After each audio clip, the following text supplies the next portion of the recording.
So, ayun guys, dumating na nga pala itong in-order ko na stick. Tapos, ito nga pala yung kanyang size. Ayan, 2.0 mm by 20 cm. Nakita nyo yung size? Ayan, yung size niya. Tapos, ang timbang daw nito ay 1,000 kilograms. Ayan. Yung weight niya is 1,000 kilograms. Ngayon, check natin kung saktong 1,000 kilograms talaga to. So, ayan. May timbangan kami dito. I-check natin. Ayan. 0-0 yan, di ba? Tingnan natin. Ayan. 1,000 kilograms siya. Sobra pa siya ng 40. So, ayun guys. Sobra itong binigay nilang stick. So, kung gusto niyo rin ito ng ganitong size, ayan, ibuksan na rin natin. Lalagay ko na lang dyan sa aking yellow basket. I-check ko na lang dyan yung link. Ganito yung size niya. Ganito yung kalaki niya. I-open natin ha. Yan. Ganyan siya.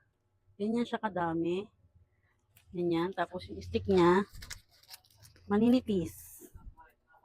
Maninipis yung stick niyan. Yan, ganyan lang siya. Tapos, ganito yung pinakaano niya. Ayan. Yan, diba? Ganyan yung haba niya. Lagpas isang dangkal ko. Kaya kung gusto nyo rin itong may mga tindahan kayo dyan ng mga barbecue or street foods, lalagay ko na lang dyan yung link. I-share ko na lang dyan. Check nyo na lang.